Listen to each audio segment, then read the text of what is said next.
Bismillahirrahmanirrahim.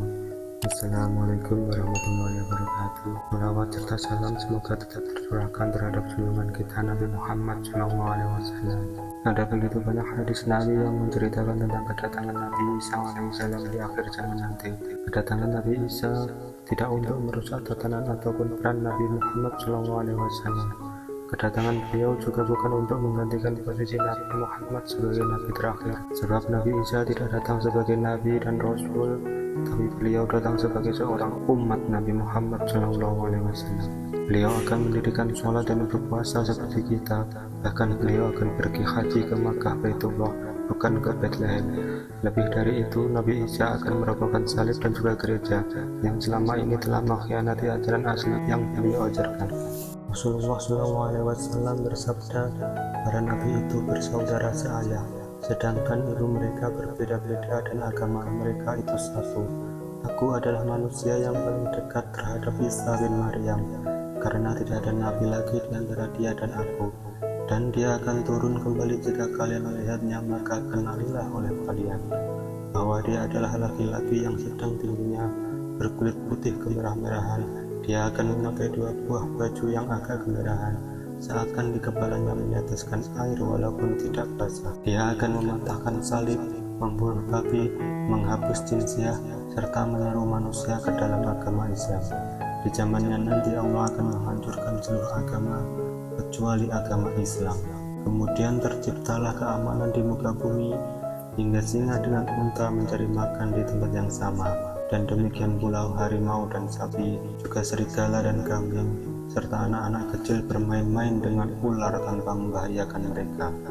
Beliau akan tinggal selama 40 tahun, kemudian beliau wafat dan kaum muslimin akan mensolatkannya. Dari Jabir bin Abdullah radhiyallahu anhu berkata, Rasulullah bersabda, akan tetap ada dari umatku yang berjuang dalam hak dan istiqomah eksis terus hingga hari kiamat. Kemudian Nabi Isa bin Maryam turun, lalu pemimpin umat Islam saat itu berkata kepada Nabi Isa, kemarilah wahai Nabi Isa, jadilah imam dalam sholat kami.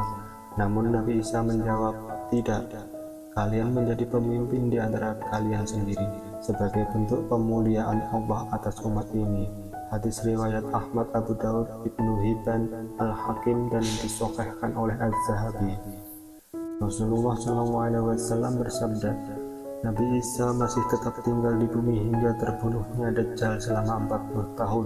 Lalu Allah mewafatkannya dan disolatkan jenazahnya oleh umat Islam. Saudara-saudaraku yang dirahmati Allah, dalam hadis sahih yang dikeluarkan oleh Muslim, At-Tirmidzi, Ibnu Majah, Ahmad, serta selain mereka disebutkan sebuah penjabaran yang menarik tentang turunnya Nabi Isa di akhir zaman. Dari Nawas bin Sam'an radhiyallahu anhu, dirinya berkata, pada suatu siang Rasulullah SAW pernah duduk. Beliau menyebutkan ciri-ciri Dajjal. Terkadang Rasulullah merunduk, kadang mengangkat, sampai kami mengira bahwa Dajjal berada di antara pepohonan kurma. Maka tatkala kami mendatanginya, Rasulullah mengetahuinya. Lalu beliau bertanya, sedang apakah kalian? Maka kami menjawab, ya Rasulullah, kalau tadi siang menyebutkan tentang Dajjal, engkau angkat tubuhmu lalu merunduk, sampai kami mengira kalau Dajjal ada di antara pepohonan kurma. Rasulullah kemudian bersabda, bukan Dajjal yang aku takutkan atas kalian kalau sekiranya ia keluar, dan aku berada di antara kalian, maka cukup bagi kalian aku yang menghadapinya. Namun jika dirinya keluar sedangkan aku sudah tiada, maka setiap orang menjadi pelindung bagi dirinya sendiri, dan Allah SWT sebagai pelindung setiap muslim. Rasulullah SAW kemudian menyebutkan ciri-ciri Dajjal. Sesungguhnya Dajjal adalah seorang pemuda berambut keriting, hidungnya masuk ke dalam, seakan-akan aku melihat dirinya mirip dengan Abdul Uzza bin Khotan. Maka barang siapa di antara kalian menjumpainya, bacakan padanya akhir surat dari Al-Kahfi. Sesungguhnya ia keluar dari tembusan antara Syam dan Irak, maka ia akan merusak setiap yang dilewatinya. Wahai hamba-hamba Allah SWT, teguhkanlah kalian pada agama Allah. Kami kemudian bertanya, ya Rasulullah, berapa lama ia tinggal di muka bumi? Rasulullah menjawab, 40 hari.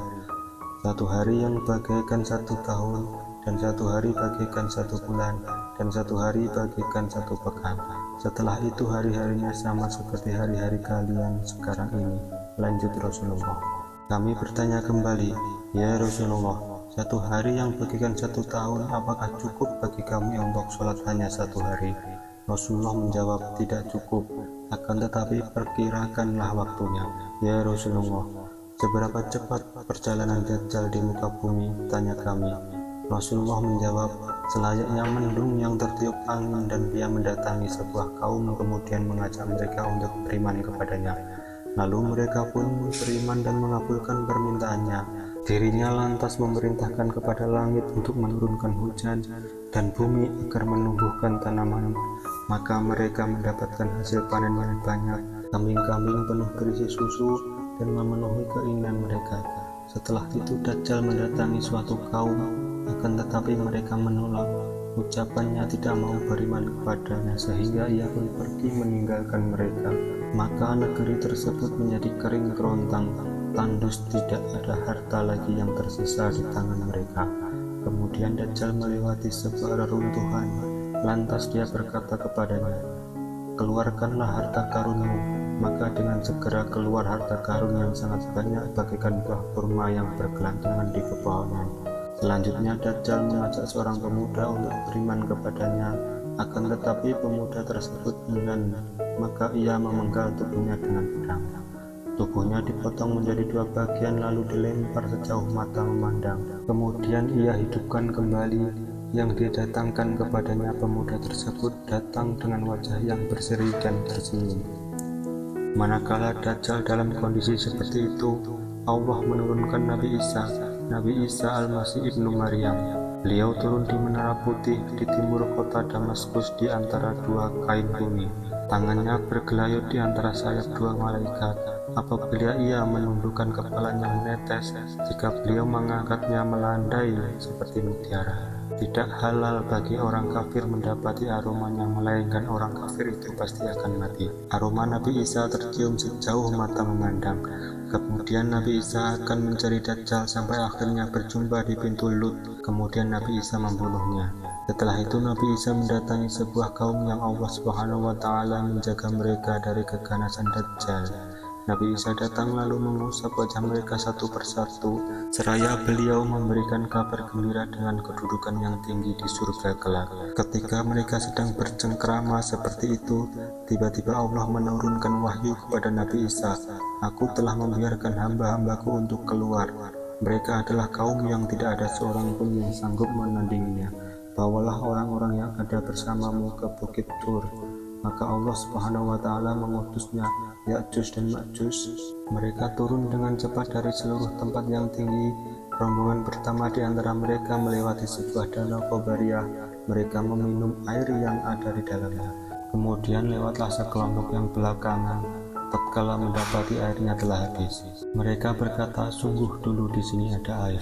Kemudian mereka mengepung Nabi Isa alaihissalam beserta para sahabatnya. Sampai kepala sapi pada waktu itu lebih baik daripada 100 dinar sekarang ini. Nabi Isa alaihissalam beserta para sahabatnya kemudian berdoa kepada Allah Subhanahu wa Ta'ala. Maka Allah mengutus seekor binatang pada kaum tersebut yang sanggup membunuh mereka dengan cepat, sehingga mereka semua meninggal dalam sekejap. Kemudian Nabi Isa alaihissalam beserta para sahabatnya turun dari gunung tersebut. Maka tidak didapati sejengkal tanah pun, melainkan penuh dengan mayat serta bau busuk yang menyengat. Lalu Nabi Isa berdoa kepada Allah. Kemudian Allah Subhanahu wa Ta'ala mengutus seekor burung yang berleher panjang, membawa mayat dan membuangnya sesuai apa yang Allah perintahkan. Setelah itu Allah menurunkan hujan yang menimpa seluruh negeri, sehingga muka bumi menjadi bersih dari bau dan kotoran mereka. Selanjutnya dikatakan kepada bumi, tumbuhkan tanamanmu kembali, limpahkan barokahmu. Maka pada hari itu satu kabilah bisa memakan hanya dengan sebiji buah delima, berteduh dengan dedaunannya. Hewan ternak menjadi barokah, sampai 1 perahan susu unta cukup untuk manusia, dan 1 perahan susu sapi cukup untuk 1 kabilah. 1 perahan susu kambing cukup untuk 1 keluarga. Pada saat seperti itu, tiba-tiba Allah meniupkan semilir angin sepoi yang mengalir di bawah ketiak mereka, yang mengambil setiap ruh orang mukmin dan muslim. Yang tersisa saat itu adalah sejelek-jeleknya manusia yang berpesta pora dengan khamr. Pada saat itulah hari kiamat datang atas mereka. Saudara-saudaraku yang dirahmati Allah, kembalinya Nabi Isa alaihissalam dan kemudian membunuh Dajjal memberikan hikmah yang sangat besar bagi kita. Di antara hikmah itu adalah pertama, membantah kaum Yahudi yang beranggapan bahwa mereka telah membunuh Nabi Isa alaihissalam, padahal Nabi Isa lah yang membunuh pimpinan mereka, yaitu Dajjal. Yang kedua, sesungguhnya Nabi Isa alaihissalam mendapatkan di dalam Injil tentang keutamaan umat Nabi Muhammad SAW. Kemudian Nabi Isa berdoa agar dimasukkan di antara umat Nabi Muhammad. Lalu Allah Ta'ala mengabulkan doa beliau ketika turun pada akhir zaman. Dari beliau menjadi mujaddid atau pembaharu agama Islam. Yang ketiga, bahwa turunnya Nabi Isa alaihissalam dari langit untuk dimakamkan di bumi, karena tidak ada makhluk dari tanah yang mati di selain itu. Yang keempat, turunnya Nabi Isa alaihissalam membongkar kebohongan kaum Nasrani, menghancurkan salib, membunuh babi, menghapus pajak. Yang kelima, beliau memiliki keistimewaan yang khusus karena jaraknya dengan Nabi Muhammad SAW sangat dekat dan tidak ada nabi lain yang memisahkan antara Nabi Isa dan Rasulullah SAW. Yang keenam, Nabi Isa alaihissalam berhukum dengan syariat Muhammad SAW dan menjadi pengikut Nabi Muhammad SAW. Beliau turun di akhir zaman nanti tidak membawa syariat yang baru, karena agama Islam adalah penutup segala agama, dan Nabi Isa alaihissalam menjadi hakim bagi umat ini, karena tidak ada nabi setelah Nabi Muhammad SAW. Yang ketujuh, zamannya Nabi Isa alaihissalam adalah zaman penuh ketenangan, keamanan, dan keselamatan.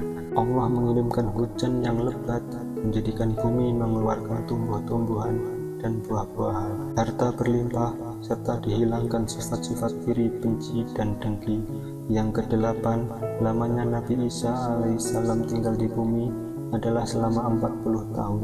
Demikianlah saudara-saudaraku yang dirahmati Allah, alasan mengapa harus Nabi Isa alaihissalam yang membunuh Dajjal di akhir zaman nanti. Hal itu adalah untuk membuktikan bahwa Nabi Isa alaihissalam adalah nabi yang tidak mati disalib oleh orang-orang Yahudi. Wallahu a'lam bishawab. Semoga kita bisa mengambil hikmah dari kisah ini.